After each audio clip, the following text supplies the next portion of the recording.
I was at the office, reviewing temperature metrics in a supply chain report, when my phone started buzzing nonstop. 5 missed calls, all from the same number. Home. I stepped out of the quality control area, thinking something urgent had happened, but the moment I picked up, my father's voice exploded through the speaker. "You mocking us, Riley. What is this? Some kind of insult?" I froze. "What are you talking about?" No one cared to hear me out. My mother's voice cut in, sharp as a blade. "Shame on you. You live alone, spending everything on yourself while we're barely surviving. Your sister, Ashley, sends $2,500 every month." $2,500, Riley. And you, 50 cents? Are you insane? I had to grip the office railing. My chest felt like it had been punched. "That's not true. I've been sending $2,500 every month for nearly a year, directly from my account, clearly labeled." "Stop lying," my dad shouted. "Ashley told us everything. She's the one supporting us. You're just sitting around doing nothing." The call ended abruptly, leaving me standing there, hands shaking, heart pounding out of rhythm. I didn't cry. I didn't scream. But my whole body went cold, like I'd just been thrown into an ice-covered lake. I had worked night shifts in a freezing warehouse at the supermarket, sacrificed every weekend evening, skipped meals, cut spending, just to send that exact amount every month. I thought if I tried hard enough, I'd finally be seen, finally be acknowledged. My name is Riley Taylor, 30 years old, a quality control supervisor at a food processing company in Kansas City. I live alone in a tiny ground floor apartment with walls thin enough to hear my neighbor flush. I work full-time, and every Friday through Sunday night, I take the graveyard shift in a cold warehouse, stacking heavy boxes in a space that smells like bleach and sweat.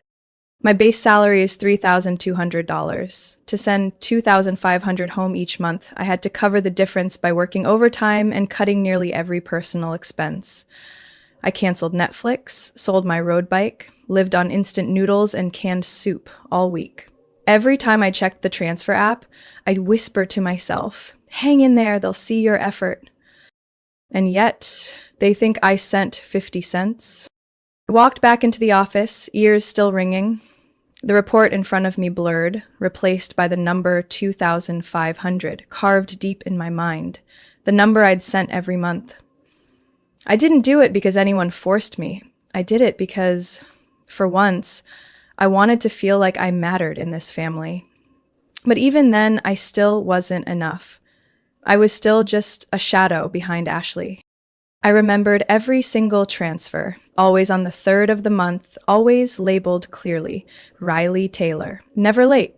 And Ashley, my younger sister, told me the same thing together, like a thank you to Mom and Dad. I'll use an anonymous name just for fun. That name was Autumn Blue. Now I understand why she suggested it. I didn't say anything to anyone that night. I just lay there, eyes fixed on the ceiling, ears echoing the words 50 cents, like an open wound that wouldn't stop bleeding. My whole body curled up like I was falling endlessly into a bottomless room, and in my mind only one question repeated itself. What am I in their eyes? I still remember that rainy night when I was 10, when my mom hung a pastel pink dress on the bedroom door and spoke in a strangely gentle tone. "That's for your sister, Riley. Don't wrinkle it. I just had it made for Ashley's photo shoot next week." I nodded. But what I really wanted to ask was, what about me? No one asked if I wanted to be in the photos. No one noticed the way I stared at the studio lights my dad had just installed for Ashley in the garage. Since she was 5, Ashley had been called the little angel of the family. Round cheeks, golden hair, eyes as blue as a spring sky. She was the perfect candidate for the beauty pageants my mother obsessed over. And me? I was tall for my age, with brown hair and sun-darkened skin from running around in the backyard. My mom said I took after Dad's side, a gentle way of saying I wasn't the kind of daughter she had in mind. In 3rd grade, I asked to take evening art classes because I loved drawing. My teacher once said I had an eye for color, but when I handed the registration form to my mom, she barely glanced at it and said, You should focus on math. Drawing doesn't help in life. That same week, she bought Ashley a pair of real leather ballet shoes with silk ribbons and drove her to a new dance class 20 minutes from home. Ashley didn't even like dancing. I knew that, but if Ashley asked, Mom would make it happen. If I asked, it was different. Our house had 3 bedrooms, but when Ashley started middle school, Mom said I should move to the basement so Ashley could have her own space.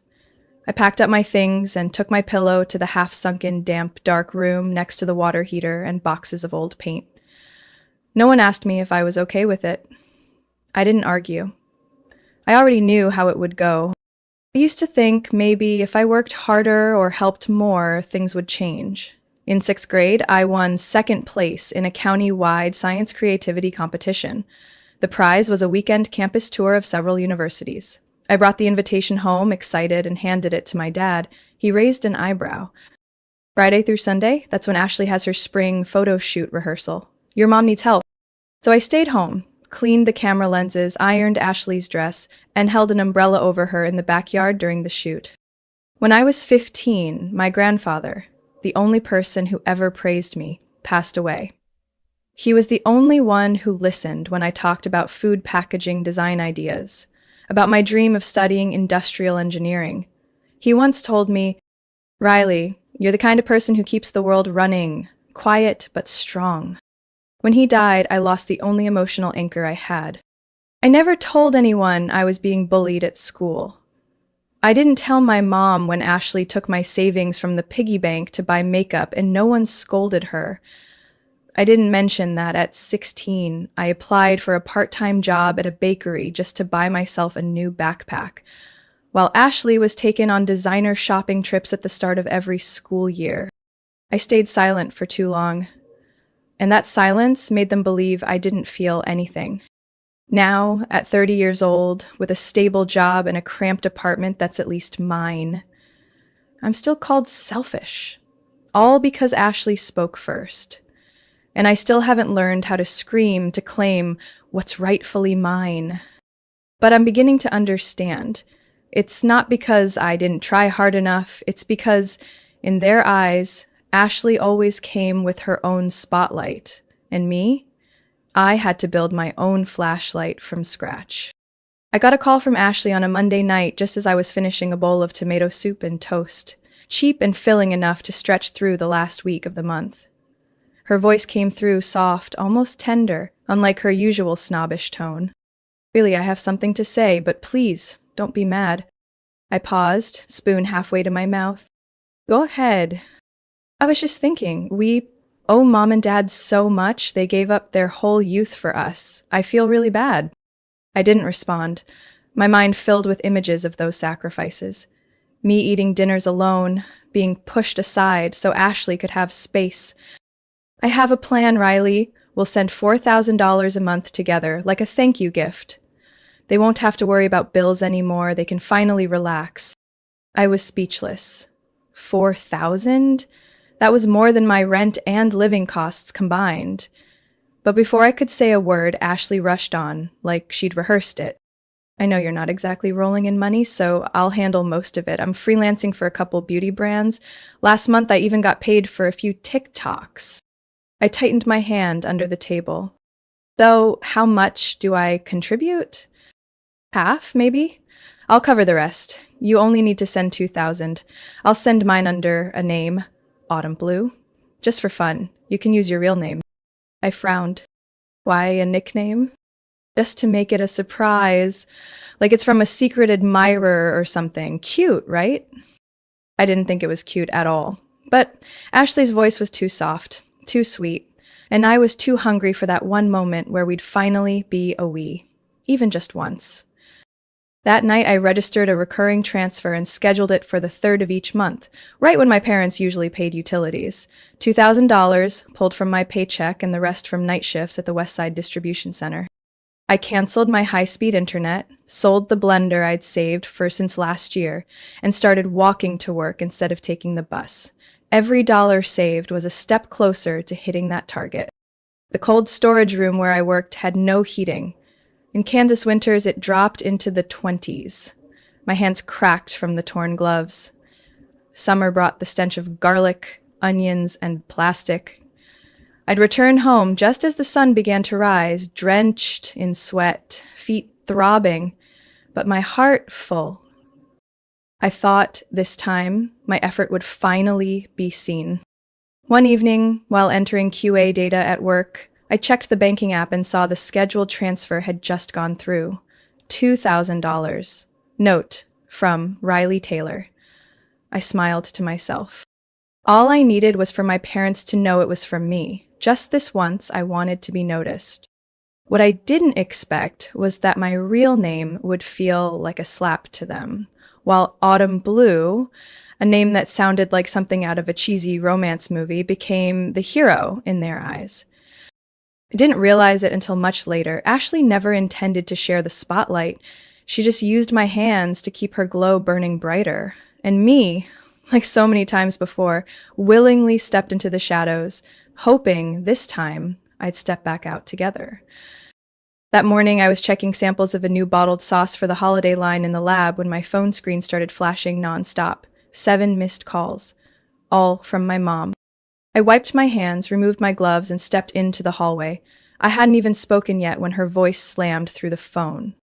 "You think sending 75 cents is funny, Riley?" I froze, thinking I'd misheard. "What?" "Don't play dumb," my dad roared from the other end. "Ashley sends money every month, and you send 75 cents. I've never seen a more shameless daughter." I felt dizzy. "No, I've been sending $2,000 every month, regularly, with my name on it, from my account." "Don't make things up," my mom cut in. "We know Ashley is the one truly sending money. She uses a sweet nickname and you slap your name on it for attention. You think that's enough to earn praise?" It felt like every word was a hammer to my chest. "Did you even check the transaction history?" I asked, trying to keep my voice steady. "Every third of the month, from Riley Taylor, nothing hidden." My dad scoffed. "That name only shows up for 75 cents. The big transfer is from Autumn Blue. Ashley just admitted it's her nickname. You think tossing spare change around will make us cry out of gratitude?" I couldn't breathe. My throat tightened like someone had their hands around it. I hung up with trembling fingers and rushed to the break room. I pulled up my banking app immediately. Each transfer, $2,000, on the 3rd of every month, was still there. My name clearly listed. I didn't understand. Why were they saying 75 cents? I called the bank. The representative confirmed everything. My account was fine. All transfers had gone through properly. No partial or small payments. My hand shook as I gripped the phone. That night, Ashley texted, "I don't get why Mom and Dad are so mad at you. I just said I used a nickname when sending money. I never told them you didn't send anything. Maybe they misunderstood." Misunderstood? She knew exactly what would happen if she let them believe she was the only one sending money. And just like that, they picked a side. No evidence, no verification. One word from Ashley erased nearly a year's worth of sacrifice. I didn't sleep that night. I lay there staring at the ceiling, replaying every week I'd come home with swollen feet after night shifts in the freezing warehouse. Every dinner of cheap sandwiches to save money. Every item I sold just to reach that amount. All of it, just to be labeled as 75 cents fake. I sat up, opened the transaction history, screenshot everything, time-stamped each entry, circled my name, the reference numbers. I saved it all in a private folder titled The Truth. No one cared what I went through. They only cared about what Ashley said. She didn't need to prove anything. She didn't need to suffer. She just had to smile. And me? One wrong move and I was the punchline. I'd spent my life as a shadow, but this time they held the spotlight to my pain and displayed it like I was the problem. I wasn't angry anymore, just felt hollow, like I never really existed to them. And that was the moment I realized love can be manipulated, effort can be stolen, but truth always has a place. I just needed the patience to bring it into the light, and I was ready to begin. I met up with Megan, my best friend from college, at a small cafe near Midtown. Megan's the kind of person who can spot a lie with a single blink. Finance major turned data analyst at a tech company in Chicago. I had never told anyone the full story. But that day, I told her everything. I explained the accusatory phone calls, the $2,000 I'd been sending every month, the autumn blue nickname, and how my parents believed I was only sending 75 cents. Megan sat in silence, stirring her unsweetened mint latte. When I finished, she tilted her head, eyes sharp as a blade. "You're bleeding for a family that wouldn't even hand you a Band-Aid." I gave a half smile. She set her cup down and leaned in, elbows on the table. "Be honest, Riley. Are your parents really struggling? Or are they just used to living off the guilt money you keep forcing yourself to give?" I wanted to answer, but the truth felt too uncertain. Megan blinked. "Ashley said she freelances for some beauty brand?" I shrugged. She mentioned a Korean label, something like Glow Pop, but I've never seen a contract, not a single invoice. Megan nodded slowly. "Give me 3 days. I'll look into everything." 3 days later, I got a call while driving home from my night shift. Megan didn't waste time. "I talked to some folks in the industry. There's no freelancer named Ashley Taylor who's ever worked with Glow Pop. Her name doesn't appear on any of the 3 major influencer platforms." My stomach dropped. "And that's not all," Megan continued. "A friend of mine from a photo studio in Boston said Ashley came in for a shoot but never paid. She claimed it would be deducted from an ambassador contract she was about to sign. Reality? No such contract exists." I gripped the steering wheel tightly. My car was still parked in the lot under the dim yellow lights. Megan wasn't done. "Your parents? Even worse. I checked a few local community groups. Someone spotted your dad, Jerry, at the Wind River Casino last month. Your mom, Marta, posted a photo of a Gucci purse and a Movado watch on Facebook, captioned, 'A gift from my loving daughter.'" I froze. A gift from their loving daughter? Exactly. They're living lavish off your sacrifice and feel no shame about it. I hung up and sat in the car for nearly an hour. Every cold warehouse shift played through my mind. Every night I ate stale cup noodles. Every item I sold to make my transfers possible. Meanwhile, they were gambling, buying designer goods and pretending to be broke.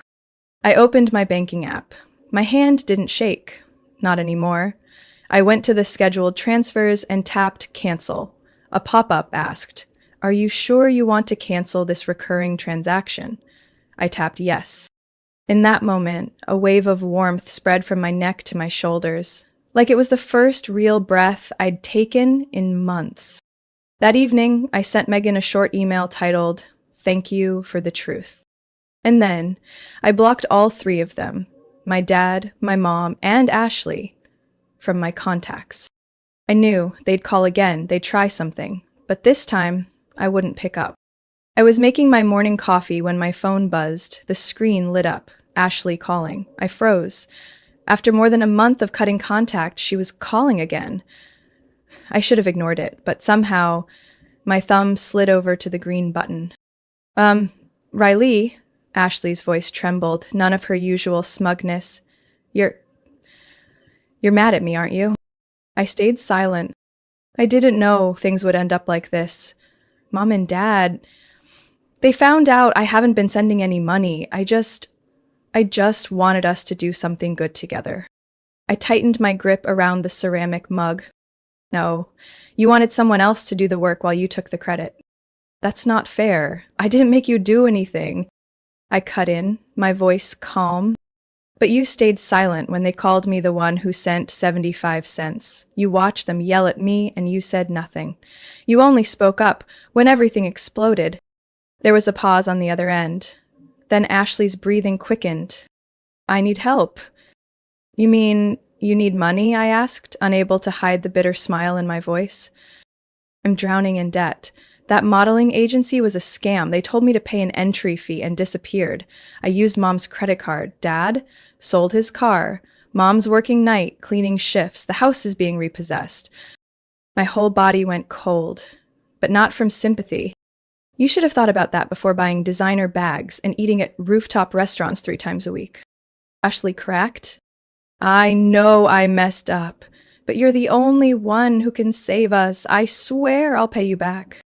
You've sworn a lot of things, but you've never followed through, I replied, and I'm too tired to be the only one trying anymore.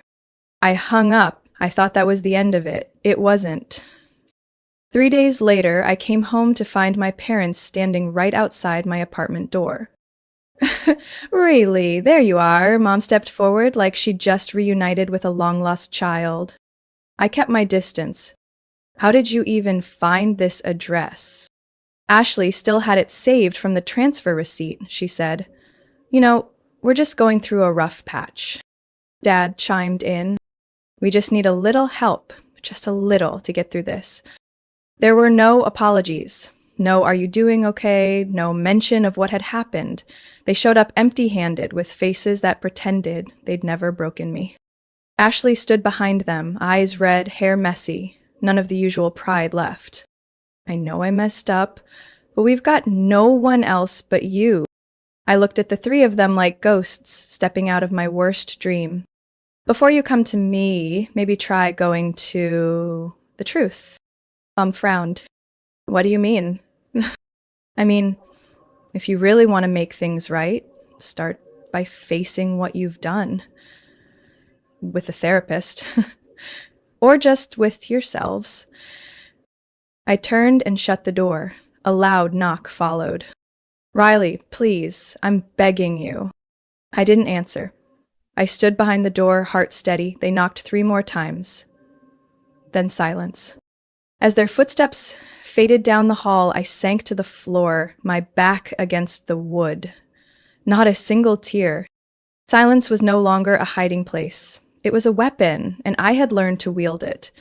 That day I wrote 3 words in my journal. Not going back.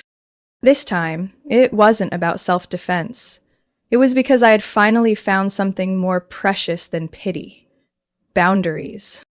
3 days after that final confrontation, I found an unmarked envelope wedged beneath my apartment door. Inside was a hastily printed sheet, the text slanted and uneven. Not a single word of apology, not one line admitting fault, just numbers. 6 bank account lines, a note that read outstanding debts, family loan, recovery expenses, and one final line, handwritten in red ink. If you won't help, we'll have to use the money Henry left behind. This is your last chance to do the right thing. I froze, my hands turned cold.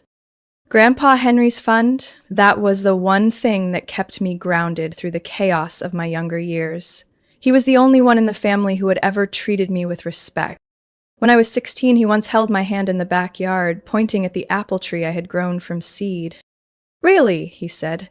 There are things you have to plant, water, and protect on your own. No one can do that for you, and don't let anyone pick your fruit before it's time. When he passed, his lawyer contacted me privately. That's when I learned he had set up a trust fund worth $45,000. Not a fortune, but it came with strict instructions, only for me. Once I turned 25, to pursue a master's degree, start a business, or buy a home. No one else could touch it. I hadn't used it yet. I was still making do with my current job, but whenever the world felt like it was caving in, I'd remember that money like a safety net, a reminder that someone had once seen my worth and left something behind just for me. And now they were threatening to take it. I wasn't shaking anymore. I wasn't angry. I was crystal clear on one thing.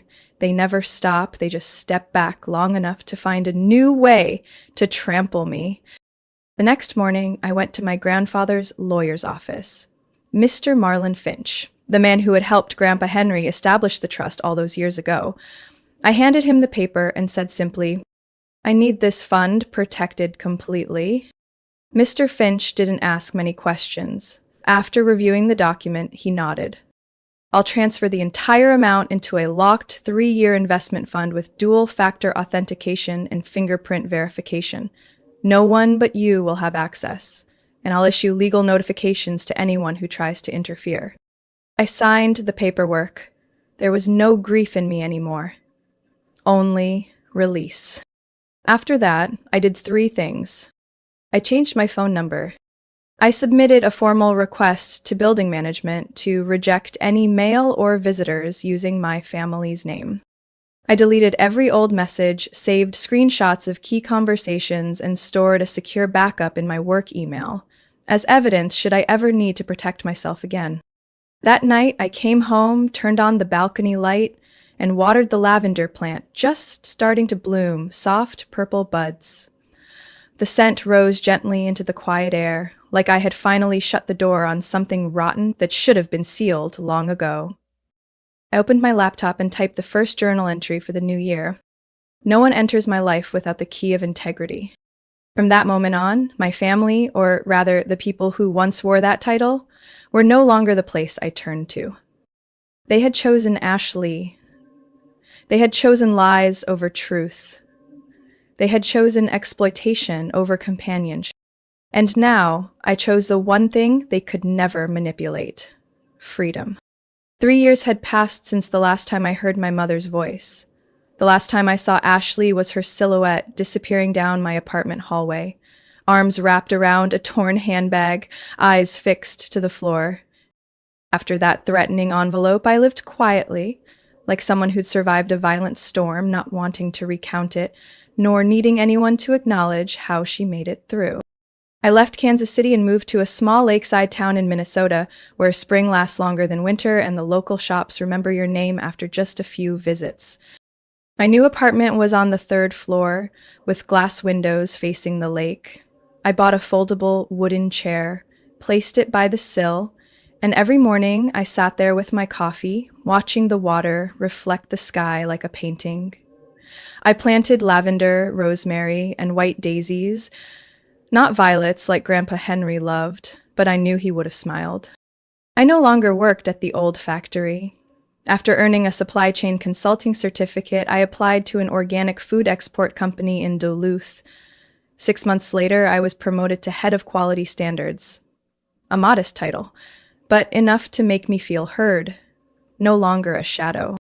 I learned how to cook, not to save money, but because I wanted to care for myself.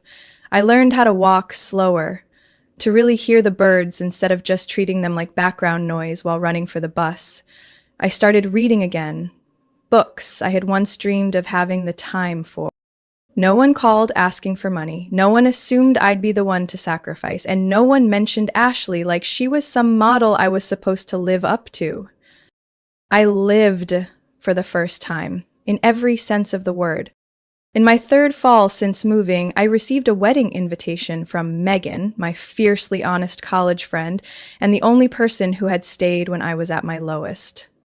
The wedding was in St. Paul, in a small garden bursting with red and gold leaves, late autumn sunlight draping everything like frosting on a wedding cake. Megan wore a simple white dress, her hair tied up, her eyes glowing like they'd never known disappointment. I stood on the edge of the garden, about to sip my wine, when Megan tugged my arm. "Come on, there's someone you need to meet." His name was Daniel, an interior architect, best friend of Megan's husband, recently moved from Oregon. He wore a slate grue suit, crisp white shirt, round-framed glasses, and a small smile, not forced, just calm enough to make you feel safe. "Hi there," he said, reaching out with a warm, low voice. "You're Riley?" I don't know why, but something in the way he said it made me want to exhale, like the kind of breath you release after a long, exhausting road. We talked the entire evening. Not about family, not about work, just small things. Like why every porch deserves a rocking chair, or how cinnamon rolls can fix the worst kind of day. Daniel didn't ask what I'd been through, but when I told him I liked the quiet, the way he looked at me told me he understood. As we said goodbye at the garden gate, he asked, "Do you think sometimes, to build a strong home, the first step is tearing down the old foundation?" I looked him in the eyes and smiled. "I think it's the only way." We didn't promise anything. But that night, for the first time in years, I left my balcony door unlocked. I went to sleep with the wind rustling through the lavender pot, and a heart light enough to dream without old ghosts. No Ashley, no mother, no threats disguised as daughterly duty. Just me. Riley truly living in a world I chose, defended, and lit with my own hands. And if someone were to ask what I found after everything, I'd answer simply, I didn't seek revenge, I just chose to live, without needing anyone's forgiveness. Riley's story is a powerful reminder that family bonds do not mean permission to be exploited. When she found the courage to sever toxic ties and protect her own worth and achievements, Riley didn't just escape the pain, she built a peaceful, empowered life. In real life, sometimes the bravest thing isn't unconditional forgiveness, but knowing when to say enough and choosing to live for yourself, even if it means walking away from those who carry the title of family. What do you think about Riley's choice? What would you do in her place? Share your thoughts below, and don't forget to follow the channel for more heartfelt family stories and powerful life lessons to come.